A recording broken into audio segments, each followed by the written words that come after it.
What is up, guys? This is the Who Are They podcast. I'm D2. I have with me. How's it going? This is also Hung Nasty, also the Chronic Concierge. Tiggy Maximus, excited for the fights because it's fight weekend. Tiggy Maximus Prime. Listen, 299 is this numbered event for the UFC, and there are big fights on this card. It is a big card. I beg to say that it may even be as big, if not bigger, than 300, but I digress. We are going to go into the early prelims and talk about who we think wins. We're going to miss a few fights because there's a lot of fights to talk about, but we're going to start with Michelle Pereira going up against Michael, and I'm not even going to try to pronounce the last name because I know I'll botch it. But what do you guys think about that fight? These guys are pretty evenly matched. They're virtually the same age. They're kind of the same fighter from different countries. I'm going to go with Pereira just off of more experience. He's coming off a pretty good win streak right now. I got McCall on this one. Let's call him Alexi. So, yeah, I do agree with Hung that this might be kind of an even fight between the two. It's actually going to be pretty exciting, actually, given they both bring some exciting action to the octagon. Um, you know, I am kind of leaning towards McCall in this one because I do like the way he fights, and you are going to see a lot of striking in this one. So, but of course, you might see some flashiness from Pereira, but I got to give the nod to McCall in this one. Decision. Well, I think McCall was smart enough not to slap him during face-offs. So, I mean, Smart move. smart move for any man. Well, I also have, I have Michelle Pereira on this one. I think he's dynamic, and I think that he is on a great streak. All right, so Ian Cutelaba going up against Philippe Lins. What do you guys have? What do you guys have on that? I have no idea who they are. Well, as long as Cutelaba doesn't try to I don't know what I said. Contact walking across the octagon during intros or even during face-offs to try to intimidate his opponent, I gotta say that never works ever for him. I don't know why he would ever keep doing it, but you never know. He might be doing it today. I didn't even see the weigh-ins, but I got a feeling that Lins is actually going to beat him. I would say by finish. I mean, definitely he has the better record, but he just also has less fights than Ian does. And I absolutely agree. I just believe that it's like, listen, whatever you got to do, if it gets in your opponent's head, great. But I don't think that he does it as well as he thinks he's doing it. I mean, especially not with a 17-9 record, but you got to do what you got to do. I will also go with Philippe on this one. I'm gonna go with this guy. I'm gonna go with this Moldovan kid. Okay. Yeah. So I'm going to choose Michael. McCall. Oh, you're going with Cutelaba. I'm gonna go with Ion Cutelaba. Ion, well, we all need them. Make sure you get near a waterfall because you want your ions. What's that little thing under his name there? Under his last name? Do you got a Is that a Tilda? You got to comment his last name. Well, it's not going to help him in this fight. I can relate to that. Got an accent. Leave the man's accent alone. All right. I can relate. So moving on into the preliminary card, because we just talked a little bit about the early prelims. We have Mateus Gamrot going against Rafael dos Anjos, a legend, a veteran in the game. Who do you guys see winning that fight? This is going to be an exciting fight, guys, especially in the lightweight division. A lot of these guys are just trying to find their spots in the division, and I'm pretty sure Gamrot has been wanting to climb up and trying to get to that title shot and try to face Islam, who everyone's gunning for. I mean, yeah, Rafael has been the former champion in the division. Gamrot is making his way up. A lot of exciting aspects from both of the fighters. But if I have to pick one, I am leaning towards Gamrot by decision in this one, and make his way Damn up the right by ladder. decision. Maybe All call out right. Islam after the fight. Hung Nasty, who gets it done come Saturday night? I mean, you gotta look. I kind of see this in two different ways. Yeah. You got who is the younger fighter?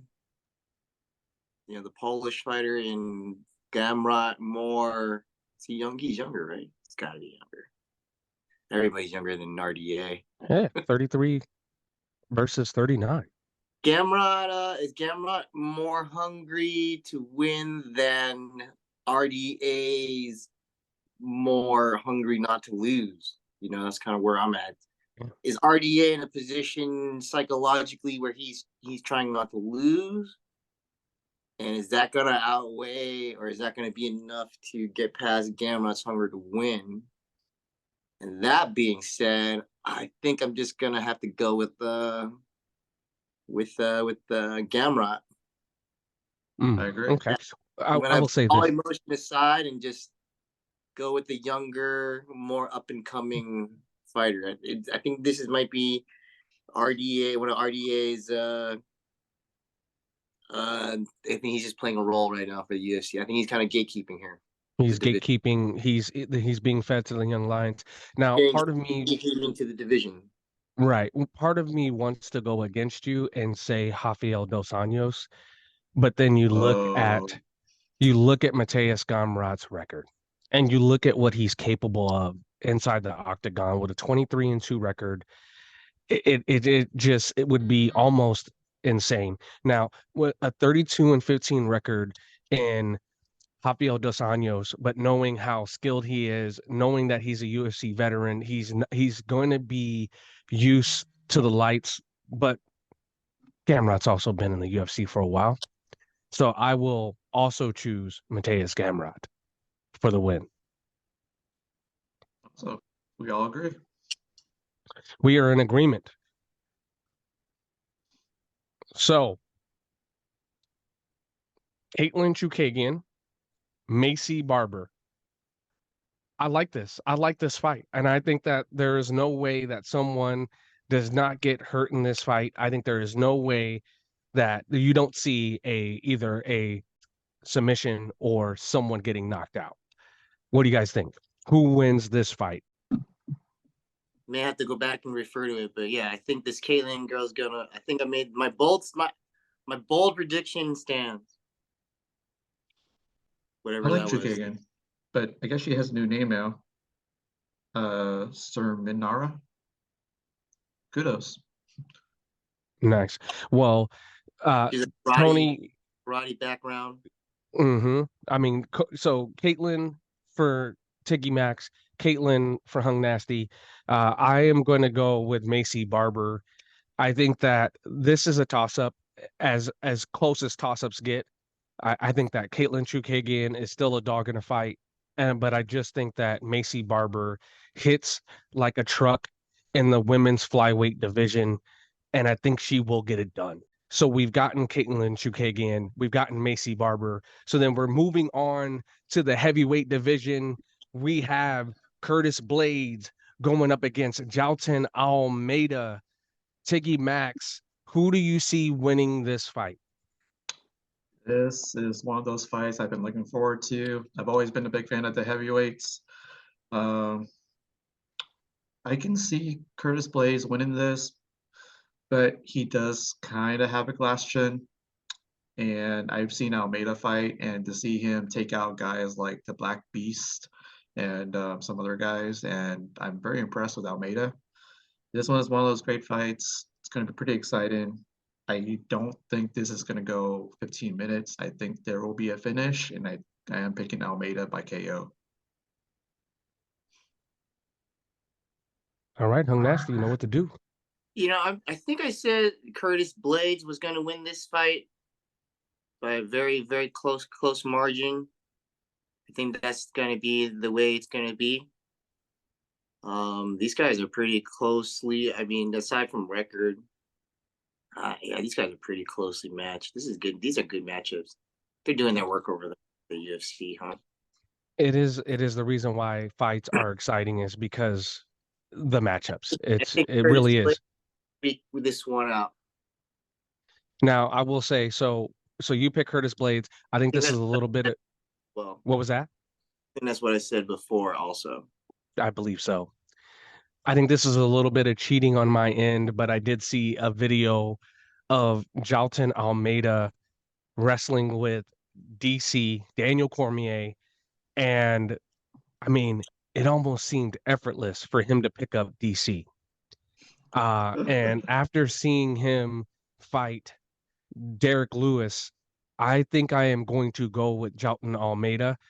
I am not saying that Curtis Blades does not have a dog in this fight. I think that he can use his wrestling skill and prowess, but I just think that Jalton may be able to stop some of that takedown with takedown defense, and then on the feet, I just think that he's a little bit more pop in those punches. So I am going to go with Jalton Almeida. All right. So moving on to the main card, we first start with Peter Yan and Song Yadong. Hung Nasty, who do you have winning this fight? I think I went with Peter Yan. Did I say You Peter went with Yan? Song Yadong. I went with Song Yadong. Okay, yeah, that's right. Let's go with Song Yadong. I'm sticking with it. He's alpha male, right? I believe. He is. Yeah, I think Yeah, Peter. 21-7 record. Man, Peter Yan, dude. I don't know, man. He just You has were He's no. thinking that probably the Peter best fighter. Yan needed to get in touch with a was it what'd you say? A therapist? A sports psychiatrist? I think were your Right. words yesterday. You said that he needs to find that inner killer that he once had. Yeah, he just hasn't been looking the same since with the O'Malley fight. He lost to O'Malley. Absolutely. Yeah. Yep. I think he He has. lost to O'Malley, but I I think will say, look at he he lost the title, man, since he lost to Aljamain. yeah, and I would think that, again, because there are people who are willing to say that there seemed to be a lot of fishy stuff going on in the Sean O'Malley fight with him and Peter Yep. Very fishy. on Sean's part. No joke. With Song Yadong, I think his momentum and his youth right now versus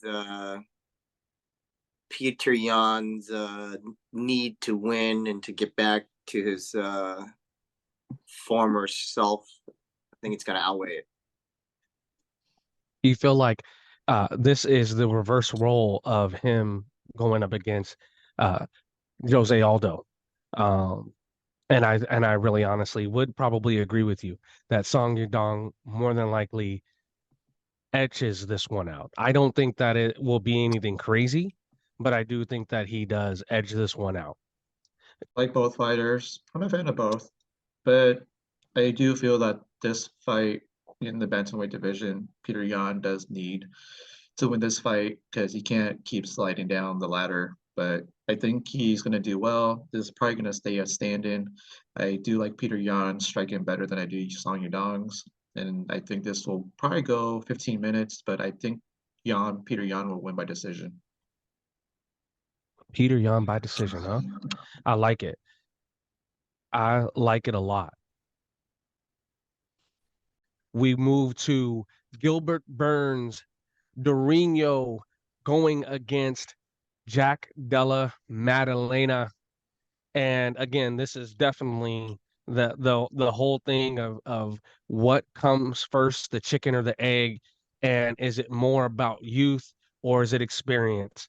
37-year-old Gilbert Burns going up against 27-year-old Jack Maddalena. Tiggy Max, who do you have winning this fight? I love this fight. This could possibly be fight of the night.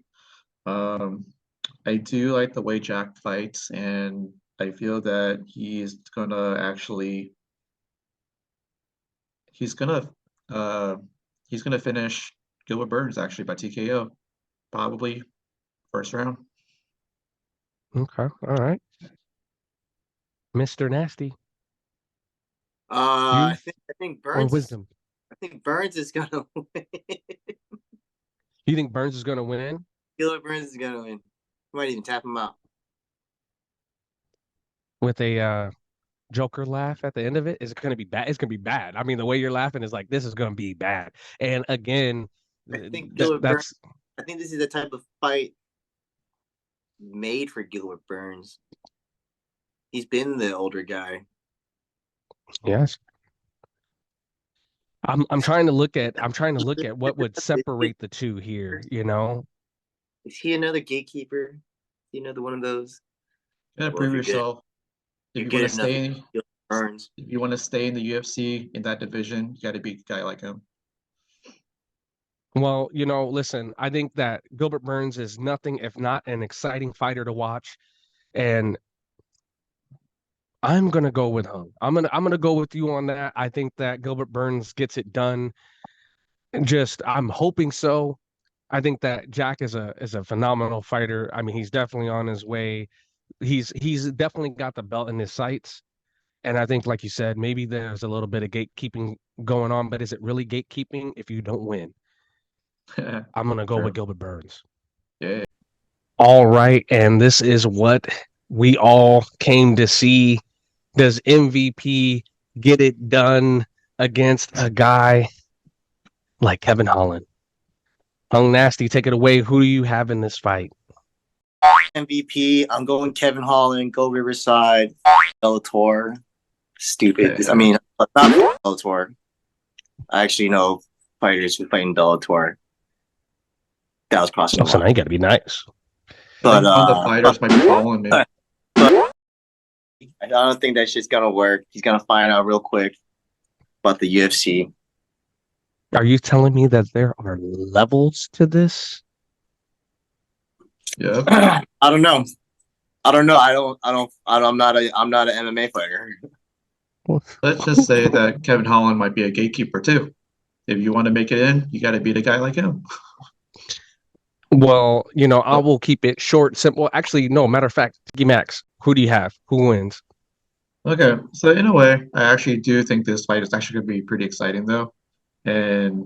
But I do like the fact that this is more of a stand-up fight and everything because for one, we all know that Kevin Holland doesn't like to wrestle, but he has been kind of working on it, but he's not like a top tier guy for that. But I like to see some action in this one, and we're probably going to see someone get knocked down in this one. I don't think that with the hype behind Michael Page, I don't think he's going to win right off the bat. I think it might take him like two fights. So I'm going to go with Kevin Holland purely by knockout actually in this one. All right. Well, listen, you know, Kevin Holland, it sounds like it goes to, and I am going to be the dissenting vote in the room because I am going to go with Michael Venom Page. And it has nothing to do with being against Kevin Holland. I think that, you know, I think he's an exciting fighter. I think that he sometimes comes to win. And that's my issue, is I think that Michael Venom Page always comes to win. And it doesn't mean that he does, but it does mean that that is who I'm going to place my bets on. So I got to say, go MVP in the UFC. Plus well, thanks, guys, for that. Because one more thing, Kevin Holland might actually have learned from the Chimaev fight too. Yeah, well, I mean, but you're talking about two different styles of fighting. You're talking about what did he learn in the Chimaev fight that he would use in a MVP fight for a guy who doesn't wrestle, a guy who doesn't have, you know, he doesn't do jiu-jitsu. It's very two different styles. And if maybe there's a stalemate with the stand-up between these two, because I think that there's be more of a stalemate when it comes to this stand-up fight. Kevin Holland might actually throw in a wall card takedown in here, so might have learned a point or thing or two from Shamaev. Yeah, maybe. And pigs may also be able to fly in 20 to At 30 the end of the day, years. go back to what you're used to, man. Where the instincts take over. True. You know, it takes a lot more Absolutely. for one fight to change the way you fight. I absolutely agree. Dustin Poirier, Benoit, Saint Denis is Tony's favorite way of saying it. Tiggy Max, who wins in the war among the warriors come Saturday night? Well, I would say this might be the best fight of the night, actually. I do like the fact Benoit Saint Denis, great guy. He has great striking. He has great takedowns, grappling. I do like Dustin Diamond, Poirier, mainly purely because of the stand-up game and stuff, and it does make for an exciting fight. And this might be on the feet for a good amount of time, but I kind of get the feeling that Benoit is actually going to finish Dustin tomorrow night, and it'll be very glorious when he does. Beautiful. You're taking Benoit. Yes? No? Me? No, Tony, but we're going to move on. I think he said he's No, I'm taking not Benoit. taking them. I'm going with No, Dustin who do you Poirier. have, Hung Nasty? I'm going with Dustin Poirier. Dustin Poirier. Why are you Yeah. going with Dustin? Let me know. I don't think that while there,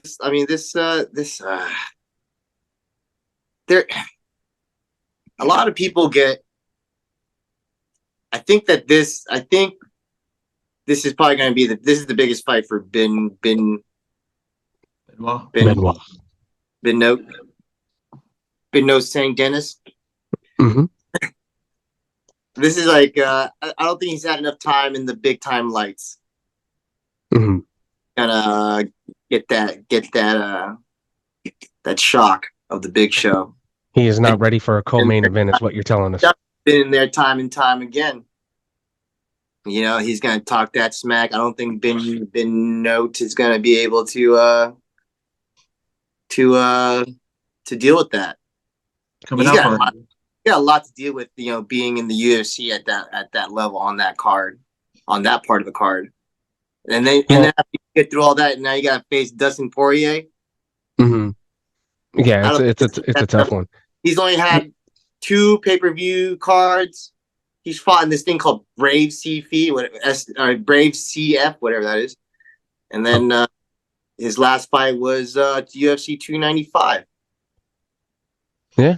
I mean, well, look, here's the thing. I mean, I definitely agree with you when it comes to experience, but I think that, you know, the way that Dustin's been talking as of late, it is scary because, again, one thing that both of you and Tony have said is that some of these guys are getting to the age and to the point where it seems like it's gatekeeping.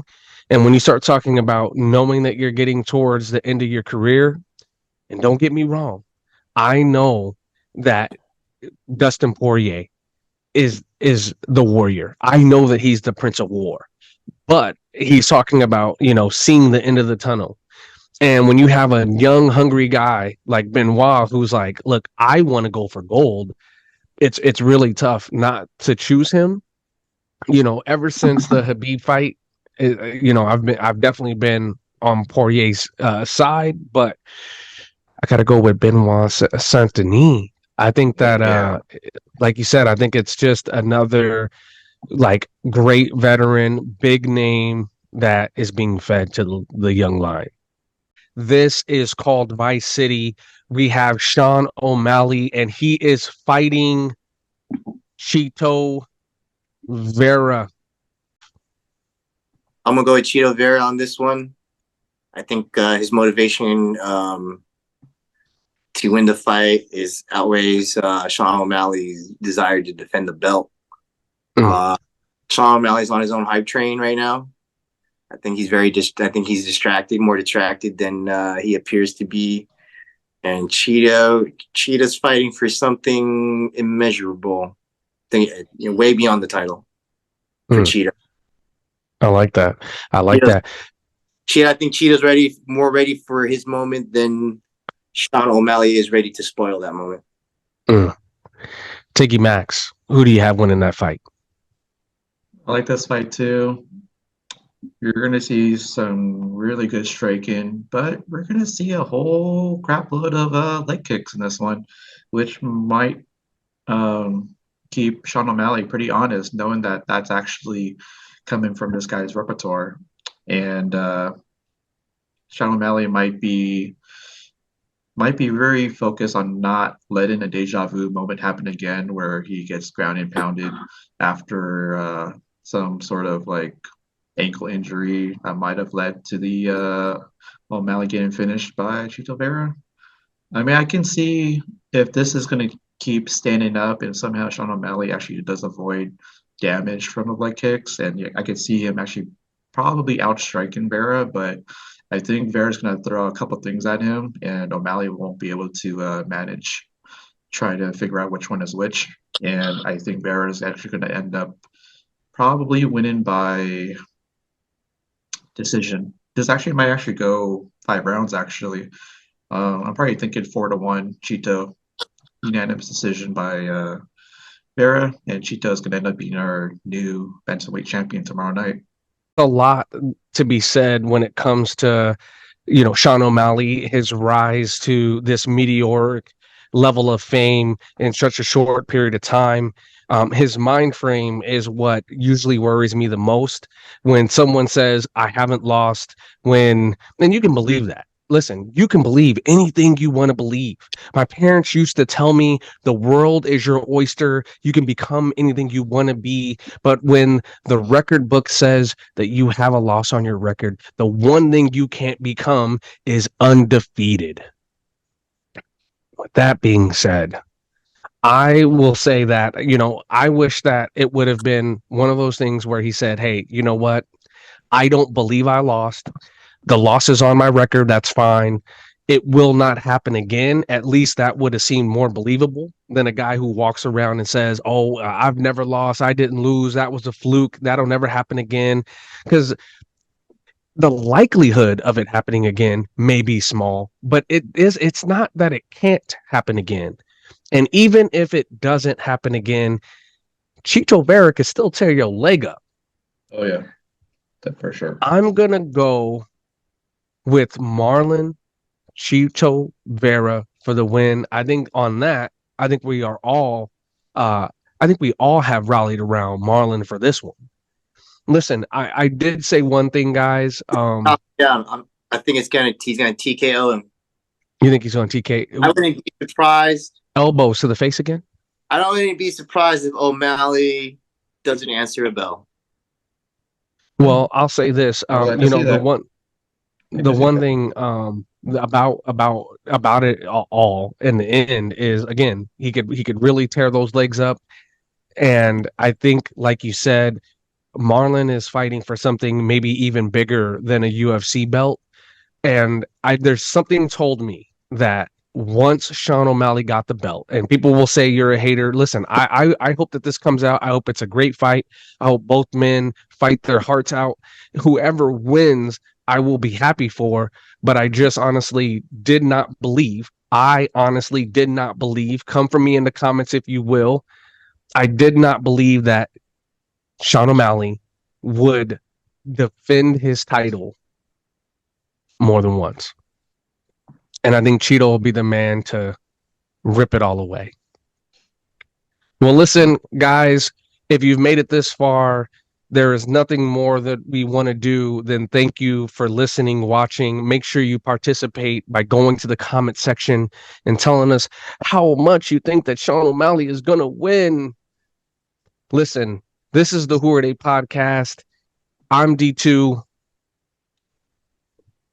What's up, Maximus? Tiggy Maximus. All right. And listen, we want to thank you, and we are out. Peace.